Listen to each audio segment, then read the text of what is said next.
My mother poured an entire glass of red wine down the front of my white silk blouse and told the whole room that she refused to sit at the same table as a $0 parasite. She smiled while she did it.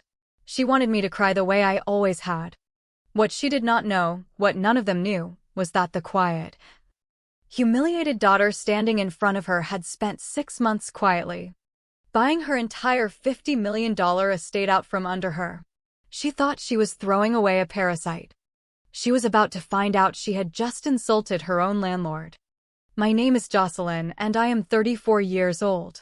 For most of my life, I was the invisible daughter in a family that measured love in dollars. I grew up inside the Highwood hospitality empire, a real estate and luxury hotel business built by my mother, Constance.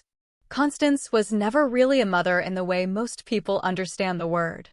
She was a matriarch, and she ran our household the way she ran her board meetings, with total control and absolutely no warmth. She wore her wealth the way other people wear armor, and she treated her children like assets to be managed rather than people to be raised. Her favorite child was never a mystery. My younger sister, Sutton, was 28, and she was the undisputed golden child of the family. Sutton was given luxury cars before she could properly parallel park. She had a credit line with no real limit and a title, public relations director, attached to a job she almost never showed up for. She and my mother spent their days shopping on Fifth Avenue and attending galas in the Hamptons, bonding over their shared talent for looking down on anyone they considered beneath them. I was almost always the person they considered beneath them. I tried for years to earn something that resembled my mother's approval. I brought home perfect grades. I stayed quiet. I never asked for anything. None of it mattered. Constance had a phrase she loved to repeat, usually aimed at the household staff, but occasionally aimed directly at me.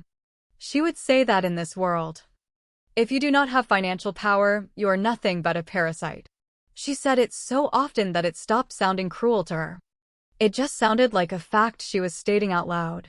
Eventually, I understood that no version of me was ever going to be enough for a woman who measured worth in real estate holdings. So I stopped trying. I packed what little I owned into a cheap suitcase, walked out of that enormous, cold house, and moved into a small apartment in Manhattan with paper-thin walls and a view of an alley. I went to college on scholarships. I worked 3 jobs at once to cover what the scholarships did not. I disappeared from their glamorous, curated world entirely. They assumed that meant I had failed. They assumed I was out there somewhere, struggling, proving them right about the daughter who could not make it without their name behind her. What none of them understood, what none of them ever bothered to check, was that I had not failed at all. I had simply stopped building my life in front of an audience. Over the next decade, while they posted photos from parties I was never invited to, I was quietly becoming someone they had no idea existed. I was learning finance from the ground up. I was learning exactly how empires like theirs are built, and more importantly, exactly how they fall. Because empires like the Highwood hospitality empire are rarely as solid as they look from the outside. They're usually just a very expensive performance, held together by loans nobody talks about at dinner parties. And I was about to find out exactly how much performance my mother's kingdom was made of. I became a senior partner at Apex Capital Partners, one of the most aggressive private equity firms in the country. My specialty was corporate debt restructuring, which is a polite way of saying I was very good at finding companies that were quietly dying and deciding what happened to them next. I spent my days reading balance sheets the way other people read novels, looking for the exact page where the story started to fall apart. I learned how to separate emotion from execution completely, which is exactly why, 6 months ago, I did not hesitate when a routine file crossed my desk with a name I recognized instantly: Highwood Hospitality. My mother had spent years living far beyond what her actual business could support.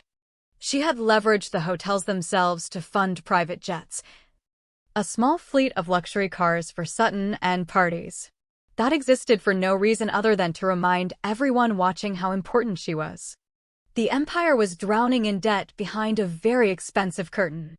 When her bank finally refused to extend her any further credit, her debt portfolio was quietly packaged up and sold to private buyers.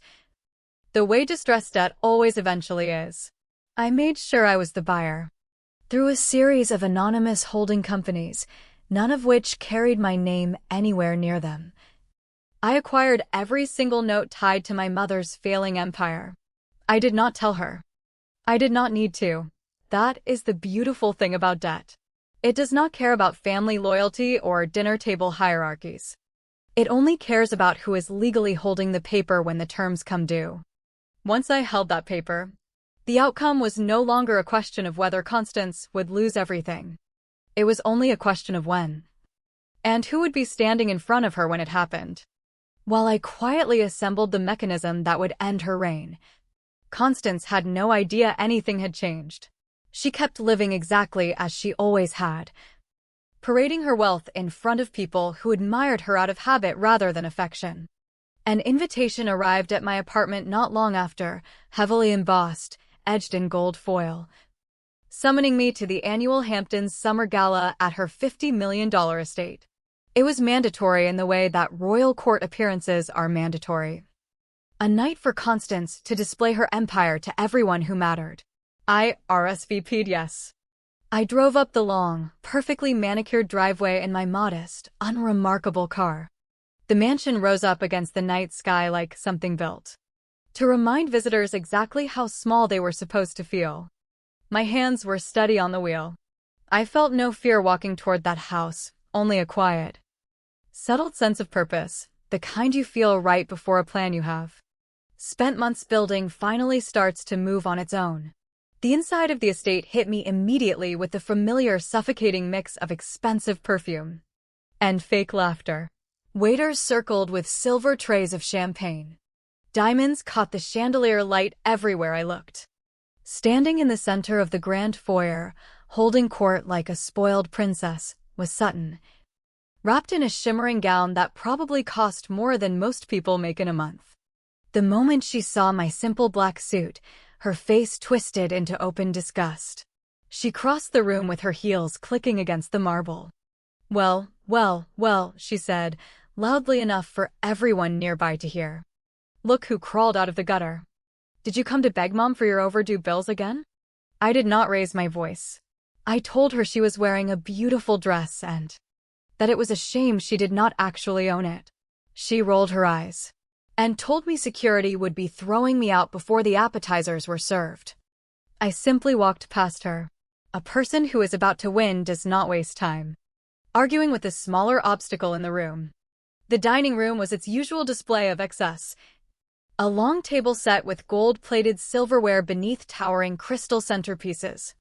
When Constance made her entrance, the room fell into respectful silence, right up until her eyes landed on me. Her gracious hostess expression dropped instantly. She crossed the room and stopped directly in front of me, holding a full glass of dark red wine. I refused to sit at the same table as a worthless $0 parasite, she said. Then she tipped the glass. The wine hit my chest and soaked through the white silk in seconds. Several guests gasped. Sutton laughed. Constance told me to get out before I ruined carpets I could never afford, and reminded me, one more time, that in her family, if you do not have power, you are nothing. I did not flinch. I pulled a folded handkerchief from my pocket and calmly dabbed a drop of wine from my chin. "You are right, Constance," I said. "You do not associate with parasites. Which is why you are the one who is leaving." She laughed, sharp and disbelieving, and told me I was insane. That this was her estate, that she was the matriarch of this family. "Not anymore," I said. The heavy oak doors opened. A tall man in a sharp suit walked in carrying a black leather briefcase.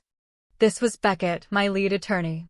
Constance demanded to know who he was and how he had gotten past her gate. Beckett opened the briefcase, pulled out a thick stack of legal documents, and told her plainly that he represented the firm now holding every note of her debt, and that as of 5 o'clock that afternoon, her grace period had expired.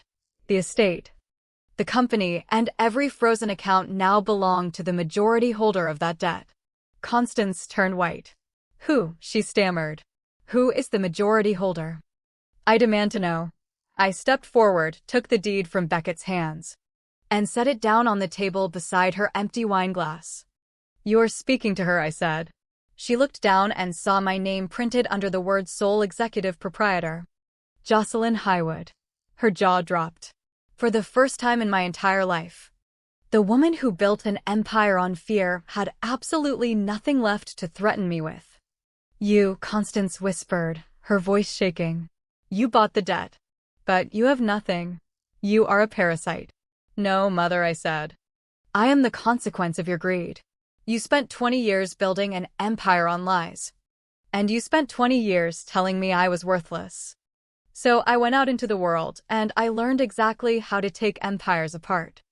Sutton started to panic beside her, asking what was happening. Telling her mother to do something, to call someone, to fix this. Constance sank into one of the velvet dining chairs, her emerald necklace suddenly looking less like jewelry and more like a weight around her neck. She looked up at me and, for the first time in my life, I saw her cry. Please, she said. We are family. I raised you. You cannot do this to your own blood. I will give you anything you want. I felt nothing when she said it. You poured wine on me 3 minutes ago, I told her, and said you would not sit with a $0 parasite. You will not have to. I already own your $50 million estate. You and Sutton have exactly 1 hour to pack your personal belongings before the marshals arrive to lock the gates. The room emptied quickly after that. Guests who had spent the evening admiring my mother's wealth suddenly could not find the exit fast enough, abandoning her the same way she had spent her life abandoning anyone who no longer served her image. Sutton dropped to her knees in front of me, sobbing, begging to keep the car, saying she did not know how to survive without it. I told her she had 60 minutes and that she should start walking. Then I turned around and walked out through the same oak doors I had walked in through, into the cool night air, while behind me my mother's entire world quietly came apart. A person's worth is never something you inherit. It is something you build. Usually far away from the people who told you that you never would. 6 months later, I sit in a corner office in a glass building in Manhattan, watching the city lights come on one by one. And I feel something I never felt in that mansion growing up. Peace. Constance and Sutton now live in a small apartment on the edge of the city. The courts liquidated what remained of the Highwood empire to cover the debts and fines. Sutton took a job at a retail store, folding clothes she once would have refused to try on. Constance spends her days telling anyone who will listen about the daughter who ruined her life. They have nothing left. I have everything I built without a single cent of theirs attached to it. If you have ever had to walk away from a family that only valued you for what you could give them, tell me about it in the comments. I read every single one. And if you want to see exactly how a quiet, invisible person builds enough power to bring down an empire that underestimated her, stay close, because that story is coming next.